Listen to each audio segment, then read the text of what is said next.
All right, I got some news for today. So, if you were looking at Twitter this morning, then maybe you saw this thing coming out about the Daily Wire, Elon Musk, Twitter, an example, and the documentary "What Is a Woman." So, this article from timcast.com basically just kind of gives it a nice sum up. That way, you don't have to scroll through that many Twitter pages. We'll just go ahead and get into reading this article. Headline: Twitter cancels deal to stream Daily Wire's "What Is a Woman," citing instances of misgendering. So let's start reading the story.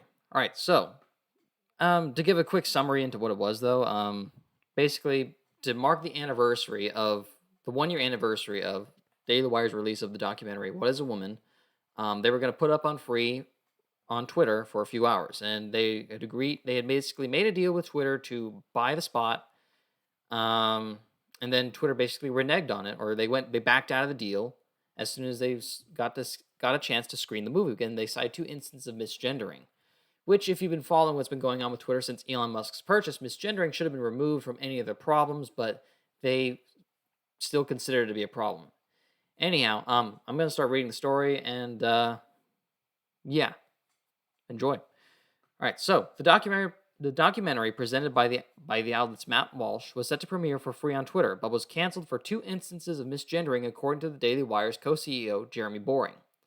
What Is a Woman was scheduled to premiere free of charge for a period of 24 hours on the social media outlet to commemorate the documentary's 1 year anniversary. Anyhow, here's a quote from Mr. Boring. With Twitter's recent commitments to free speech, we thought it would be a perfect place to distribute the film and drive the conversation forward on one of the most important topics of our day. Ah, man. Article's a bit messier than I wanted it to be. Let's just go straight to the actual tweet thread. So, this is from this morning. Matt Walsh basically tweeted out, "Hey, we got a problem. Read this thread. We are streaming What Is a Woman free for all on Twitter tonight. Despite signing an agreement with us, Twitter now says they will label the film hate speech and suppress it. This is a gross betrayal of the free speech promises they have made to their users," which is true. And as far as I know, they're still going through with it. I mean, even if they can't buy the spot and get it to be promoted like they wanted to, I mean, they wanted to be promoted to every single Twitter user. They were just going to make sure that it could be available for free for everyone. And what Twitter does, Twitter does. Anyhow, we'll start the thread. From Jeremy Boring, Twitter canceled a deal with @Real Daily Wire to premiere What Is a Woman for free on the platform because of two instances of misgendering. I'm not kidding. Here's what happened. 1 year ago today, we released What Is a Woman to celebrate the occasion and expand the movie's already enormous impact. We decided to give it away for free for 24 hours on Twitter. With Twitter's recent commitments to free speech, we thought it would be the perfect place to distribute the film and drive the conversation forward on one of the most important topics of our day. Twitter responded with enthusiasm and offered us the opportunity to buy a package to host the movie on a dedicated event page and to promote the event on every Twitter to promote the event to every Twitter user over the first 10 hours. We accepted and signed an agreement. After we signed, Twitter asked to see the film to better understand what parts may trigger users so they could better prepare their response. They said they were still all hands on deck for launch, so we sent them a screener. After reviewing the film, though, Twitter let us know that not only could we no longer purchase the package they offered, they would no longer provide us any support and would actually limit the reach of the film and label it as hateful conduct because of misgendering. Specifically in the film, a father refers to his 14-year-old daughter as her, and a store owner uses the wrong pronoun in a confrontation with a trans person. We reminded Twitter they removed misgendering from their policy, and that the term misgendering itself is misleading, and that enforcing such a policy places them on the side of the most radical elements in society, the side most opposed to their commitment to free speech. Twitter clarified that they only removed misgendering from their policy because they didn't need to be that specific, but they still consider misgendering abuse and harassment. They gave us the opportunity to edit the film to comply. We declined. And I say, good job to that. They declined. They decided, screw you guys. We're not going to edit our conversation in order to be part of, or they weren't going to edit their work or their thoughts or their words just so that they could get what they originally agreed to, right? Anyhow, when asked how much they would limit the visibility if we posted the film anyway, Twitter replied that our own followers would not be able to see it in their feeds. This, they said, is part of their speech not reach policy. Of course, saying you have the right to speak but we'll make sure no one hears you is a bit like saying you have the right to cast a vote but we'll make sure it isn't counted. That's not a right at all. We brought all our shows to Twitter Tuesday because we believe Twitter was committed to free speech, especially on this issue. After all, the Babylon Bee was silenced on Twitter over this very issue, and that in part prompted Elon Musk to purchase the platform. The other tech platforms have already decided where they stand in the trans debate and demonetize and deprioritize all those who disagree. Now Twitter has joined the ranks of those other tech and superpowers in ensuring one side of the debate is suppressed. Elon Musk is not beholden to conservatives. He has the right to run his business as he sees fit. But if Twitter is going to throttle one side of the most important debates facing society, it cannot claim to be a champion of free speech. I hope Elon Musk will reconsider this awful policy. If we can't debate these issues on Twitter, where can we debate them? If conservatives aren't welcome on Twitter, where are they welcome? It's unlikely another centibillionaire will come along to offer an alternative. We plan to post the movie anyway tonight at 8 o'clock p.m. Eastern. Will Twitter make good on their threat to throttle it and label it hateful conduct, or will Twitter live up to its great promise? We'll all find out together. So it went most of the day without really a response from Elon or being addressed, but eventually Elon did respond. And so if you are someone who is hoping to be able to have this be made available to the general public, then I'd say that's a big win for you. And I agree. I think it should be made available to the public because of how culturally relevant it is. I mean, I generally agree with all the. I do agree with the points that are made in the film.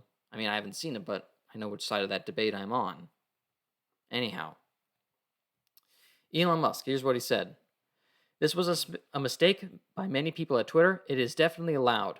Whether or not you agree with using someone's preferred pronouns, not doing so is at most rude and certainly breaks no laws.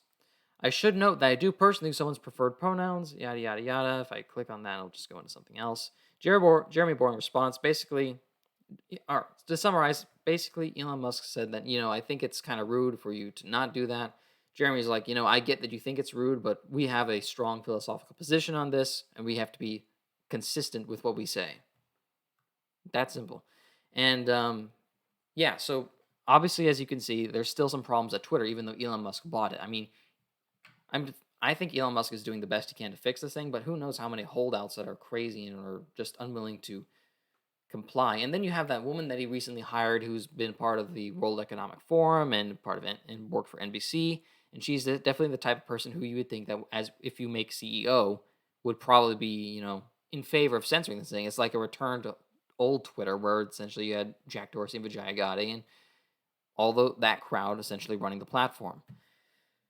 So, yeah, and I recall some similar things from Dave Rubin before, where he got to meet with Elon, meet with the engineers at Twitter, and they were basically having to dig through the code to find all the hidden lines of code that are in there, basically, censor conservatives. And Elon thought it was so bad that, one of the options on the table was burning it all down and essentially building Twitter's code from the ground up, or rebuilding it, I should say, which, makes it sound as though there's tons of stuff that's entrenched in there meant to help sway a conversation one way or another.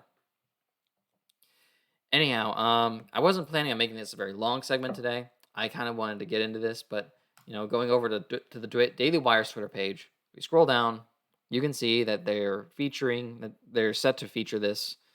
So the pinned tweet, Jeremy Boring will be leading a conversation about this tonight at 7:30 p.m. about the "what is a woman" thing, and I think that's good for them. I think it's still gonna happen. You got Matt Taibbi down here complaining about it. Where's another one? I thought I saw one earlier from Andrew Torba. Oh well. I had seen something else from Andrew Torba, who's, if you don't know, the CEO of Gab, which is basically right-wing Twitter, and it's basically just, telling the Daily Wire, hey, you guys can put it here if Twitter doesn't let you guys put it up. But I think it's going to work out with Twitter. Elon Musk has gotten involved. There was a tweet from Ian Miles Chong basically saying, hey, imagine what it's like to be Elon Musk. You go to sleep one night, you wake up, and then all of a sudden, everything is on fire when the night before you thought everything was in good hands. And it's like, yeah, no kidding, right? I mean, it's good that he got involved, but he shouldn't have to. The goal is to be able to create a culture at Twitter where you can essentially take off the training wheels, let it go on its own, and you don't really have to worry about it becoming overly censorious. But obviously, there's still people at Twitter who have a problem. And personally, if I had to make a decision, I'd say someone should be fired for that, because that's just a gross problem to leave around. I mean, it's not as though these people at Twitter don't know what Elon's mission is. It's to make it more free speech, right? The old way of doing things was bad. Censoring conservatives unfairly was bad. Censoring people in general unfairly is bad. Allowing people to freely discuss their ideas is to be, promoted. And that he did mention the thing about, freedom of speech, not freedom of reach. But this is hardly a controversial subject where there's not even any, it's not like anyone's advocating for violence or anything. It's just, hey, we did a documentary. We want to host it to the general public. I don't know. What are you supposed to do with crazy people, right? You can try to avoid them as much as you want, but when they control positions of power, they tend to make everyone's life a little bit more problematic, you can say.